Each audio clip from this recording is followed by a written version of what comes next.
ஓம் சாய்ராம். நரசிம்ம சுவாமிஜி எழுதின மகாபக்தர்கள், பாபாவின் மகாபக்தர்கள் அப்படிங்கிற புத்தகத்திலிருந்து நாம் ஒவ்வொரு பக்தரோட லீலையாக கேட்டுட்ருக்கோம். இப்போ துமால் அவர்களோட கேட்டுட்ருக்கோம். அதோட தொடர்ச்சியை இப்போ பார்க்கலாம். துமால் அவர்கள் ஒரு முறை பாபா சொன்ன ஒரு கருத்தை இங்கே நம்மக்கிட்ட பகிர்ந்து கொள்கிறாரு. அந்த கருத்தில் ரொம்ப ஒரு ஆழ்ந்த ஒரு அர்த்தம் இருக்குது. இந்த கருத்தை நம்ம கேட்கும் பொழுது பாபாவோட ரியல் நேச்சர் என்ன அப்படிங்கிறது நமக்கு தெரிய வரும். அது மட்டும் இல்லாமல் பாபா மேலே இருக்க நம்பிக்கையும் பன்மடங்கு நமக்கு பெருகக்கூடும் அப்படின்னு சொல்கிறாரு. ஒரு தடவை ஒருத்தர் கடவுளோட பேசக்கூடியவர், அவர் பாபாவோட தரிசனத்துக்காக வராரு. அப்போது பாபா அவர்கிட்ட கேட்குறாரு, என்ன நீ எப்போ பார்த்தாலும் இறைவன் இறைவன் சொல்லிட்டே இருக்க, அந்த இறைவன் என்னோட பாக்கெட்டில் தான் இருக்காரு அப்படின்னு சொல்லிட்டு சொல்கிறாரு. அதுக்கப்புறம் இன்னொரு விஷயத்தை துமால் பகிர்ந்து கொள்கிறாரு. இந்த சம்பவம் எப்படின்னா, கடவுள் ஒருவரே, ஆனால் அந்த கடவுள் வேறு வேறு செயல்களை புரிபவராக இருக்கும் பொழுது அவருக்கு வேறு வேறு பெயர்களை கொடுத்து வேறு வேறு உருவங்களை வச்சு நம்ம அவங்கள வழிபடுறோம். இப்போ தத்தாத்ரேயர் அப்படின்னு சொன்னோன்னா மும்மூர்த்திகளோட செயற்கையான ஒரு உருவம் தான் தத்தாத்ரேயர். அந்த மும்மூர்த்திகளும் வேற வேற செயல்களை புரிஞ்சிட்டு இருக்காங்க அப்படிங்கிறத குறிப்பிடுற மாதிரி ஒரு சம்பவத்தை இப்போ நம்ம பார்க்க போகிறோம். பாபா ஒரு பெரிய அருட்கொடை வள்ளல் அப்படிங்கிறது நம்மளுக்கு எல்லாருக்குமே தெரியும். அது மட்டும் இல்லாமல் அவர் ரொம்ப பணிவாக தான் அவர் எந்த செயலையும் புரிவார் அப்படிங்கிறதும் தெரியும். இந்த பணிவு, இந்த வள்ளல் தன்மை, இது ரெண்டும் இணைந்து அதோட ஒரு தாக்கமாக ஒரு நாள் பாபா என்ன செய்கிறாருன்னா, அங்கே இருக்க ஒரு 100கணக்கான மக்களுக்காக சமைக்கணும் அப்படின்னு நினைக்கிறாரு. அவங்க எல்லாருக்கும் தன் கையால் உணவு பரிமாறணும் அப்படின்னு அவர் ஆசைப்படுறாரு. எல்லா ஜீவராசிகள், உணவு கிடைக்காம இருக்க கஷ்டப்படுறவங்க, தன்னை பார்க்கறதுக்காக தரிசனத்துக்கு வரவங்க எல்லாருக்கும் உணவை தானே இன்னைக்கு சமைக்கணும் அப்படின்னு ஒரு முடிவெடுத்து ஒரு பெரிய ஹண்டிங்கிறது ஒரு பெரிய சமைக்கக்கூடிய பாத்திரத்தை ஹண்டின்னு சொல்கிறாங்க. அந்த பாத்திரத்தில் சமைக்கிறதுக்கு எல்லா கஷ்டத்தையும் அவரே, எல்லா வேலைகளையும் அவரே செய்கிறாரு. அப்போது அந்த ஹண்டியை வச்சு அதில் எல்லா மசாலாலாம் போட்டு தண்ணியெல்லாம் ஊற்றி அது நல்லா கொதிச்சிட்ருக்கு. அந்த நேரத்தில் அந்த வழியாக ஒரு ஃபக்கீர் வராரு. அந்த ஃபக்கீர் இது ஒரு மாமிச உணவாக இருந்தால் நல்லாயிருக்கும் அப்படின்னு நினைக்கிறதுனால கொஞ்சம் மாமிசத்தை எடுத்து அந்த ஹண்டி கொதிச்சிட்ருக்க அந்த ஹண்டியில் போட்டுடுறாரு. இதை பாலா சாஹேப் மிரிக்கர் பார்த்துடுறாரு. அவருக்கு இதை பார்த்த உடனே மனசு ரொம்ப கஷ்டமாக இருக்குது. ஏன்னா இது பாபா எல்லாருக்கும் உணவு கொடுக்கறதுக்காக இவ்வளோ கஷ்டப்பட்டு சமைச்சிட்ருக்காரு.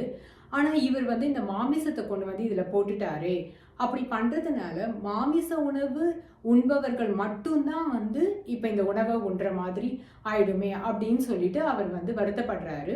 ஆனால் பாபா என்னவோ அவரோட சமையல் வேலையை கண்டினியூ பண்ணிகிட்டே இருக்காரு. அப்போ இந்த பாலா சாஹேப் மிரிக்கர் தாங்க முடியாமல் போயிட்டு ஸ்ரீ சாய்பாபா கிட்ட கேட்குறாரு, பாபா, நம்ம சாப்பிட்ணுங்கிறதுக்காக இன்னொரு உயிரை கொல்றது நியாயமா அப்படின்னு சொல்லிட்டு கேட்குறாரு.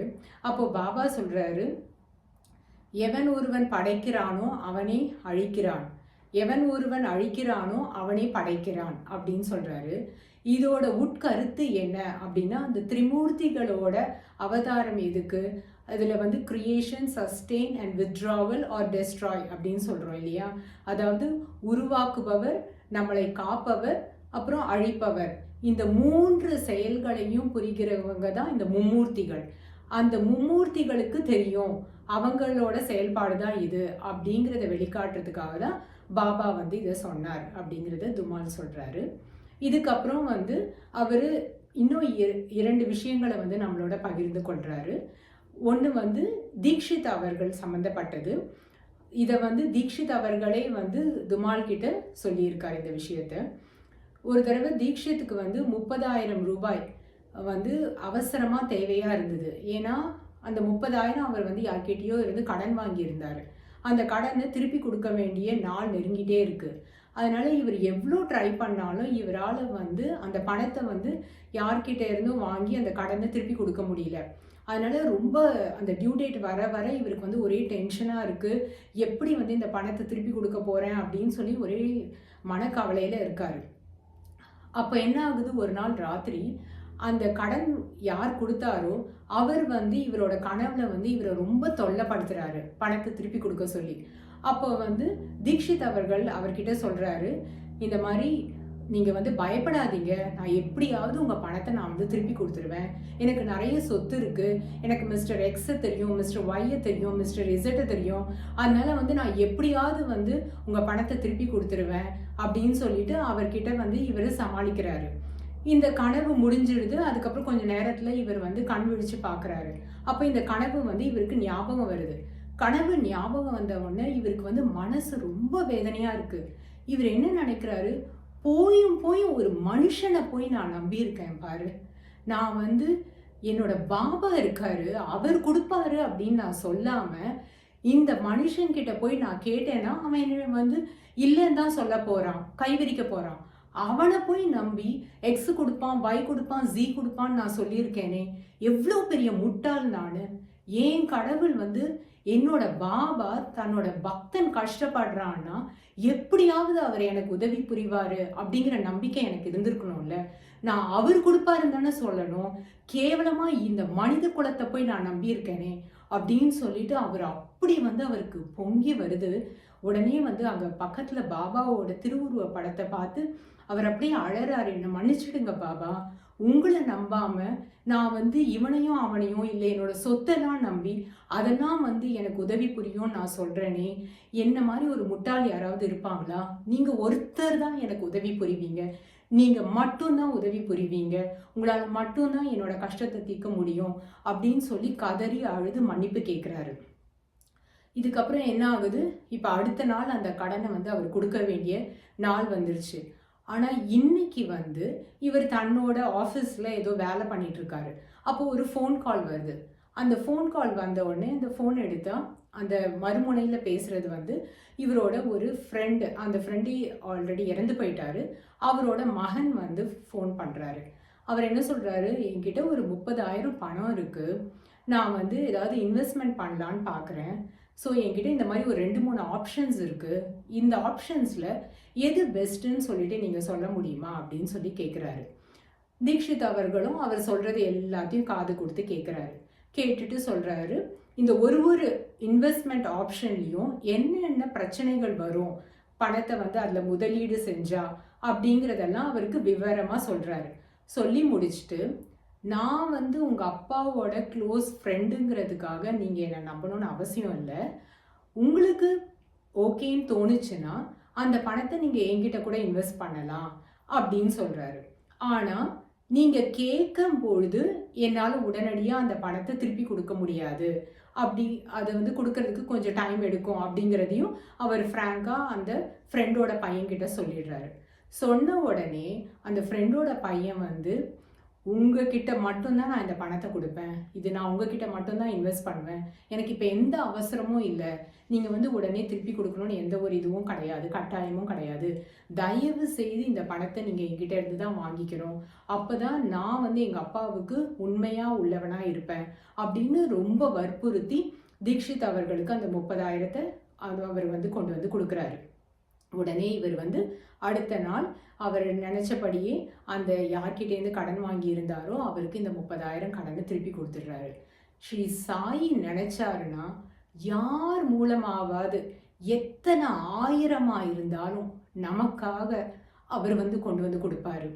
அதனால வந்து நம்ம வைக்க வேண்டியது நம்பிக்கை வந்து ஸ்ரீ சாய்பாபா மேல.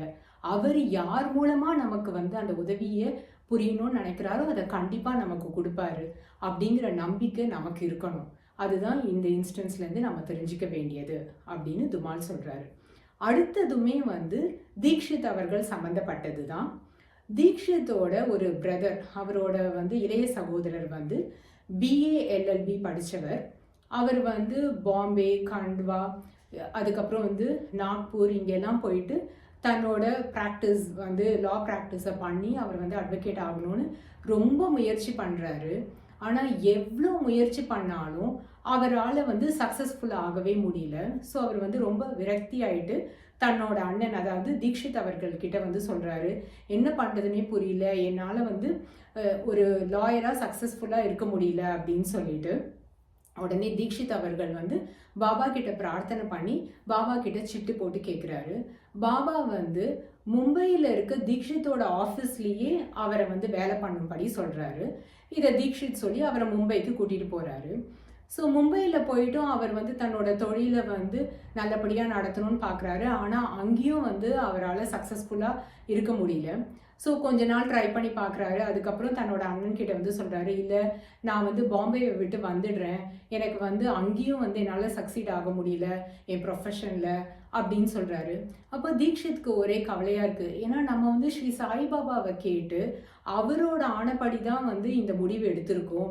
அப்போ வந்து இதில் வந்து தப்பாகிறதுக்கே சான்ஸ் இல்லையே. ஆனால் இவரோ தன்னோட தொழிலில் கொஞ்சம் கூட முன்னேற்றமும் இல்லாமல் ரொம்ப இந்த மாதிரி தோல்வியே பார்த்துட்டு இருக்காரு.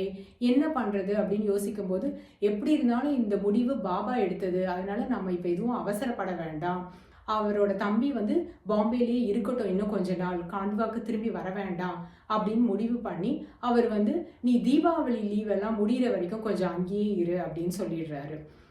இந்த இடைப்பட்ட காலத்தில் என்ன ஆகுதுன்னா, தீக்ஷித்தோட ஒரு ஃப்ரெண்டு வந்து அவரை வந்து பார்க்க வராரு.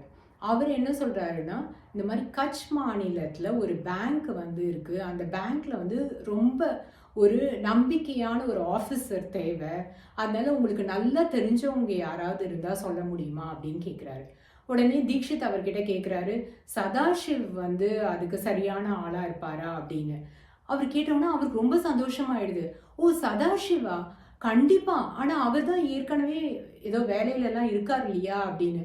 இல்லை ஒருவேளை அவருக்கு இந்த வேலை சரியாக இருக்கும்னா அவர் இந்த வேலையை ஏற்றுப்பார் அப்படின்னு சொன்ன உடனே, கண்டிப்பாக அவருக்கு வந்து இது ரொம்ப சூட்டபிளாக இருக்கும், நானே வந்து கவர்மெண்ட்டுக்கு ரெக்கமெண்ட் பண்ணுறேன் அப்படின்னு சொல்லிட்டு அவர் ரெக்கமெண்ட் பண்ண உடனே அந்த வேலை வந்து தீக்ஷித்தோட தம்பியான சதாசிவ் அவருக்கே கொடுத்துடுறாங்க. அவருக்கு மாதம் வந்து 1000 ரூபாய் சம்பளத்தோடு அந்த வேலை கிடைக்குது. நிறைய நாள் வந்து அவர் இந்த வேலையிலேயே நீடிச்சிருக்காரு. இதுலேருந்து நம்ம என்ன தெரிஞ்சுக்கணும்னா, நமக்கு உடனடியாக வந்து எந்த சக்ஸஸ் ரேட்டோ இல்லை உடனடியாக அதோட பலனை வந்து நமக்கு தெரியணும்னு அவசியம் இல்லை. ஏன்னா ஸ்ரீ சாய்பாபாவுக்கு தான் நம்மளோட ஃப்யூச்சர் தெரியும், பாஸ்ட் தெரியும், ப்ரெசன்ட் தெரியும். அவர் வந்து நமக்காக ஒரு முடிவு எடுக்கும் பொழுது நம்ம ஃப்யூச்சரையும் மனசில் வச்சு தான் அவர் முடிவு எடுப்பார். இவர் வந்து பாம்பேலேயே இருக்கட்டும்னு அவர் சொன்னதுக்கு அவருக்கு வந்து அந்த சைட்லேயே ஏதோ ஒரு வேலை கிடைக்க போகுதுங்கிறதுக்காக தான் அவரை இங்கேயும் அங்கேயும் அலைய வேண்டான்னு பாபா வந்து இந்த முடிவை கொடுத்துருக்காரு அப்படிங்கிறது தீக்ஷித் புரிஞ்சுக்கிட்டாரு. இதோட துமால் அவர்களோட எக்ஸ்பீரியன்சஸ் முடியுது. அடுத்த எபிசோடில் அடுத்த மகாபக்தர்களை பற்றி நம்ம பார்க்கலாம். ஓ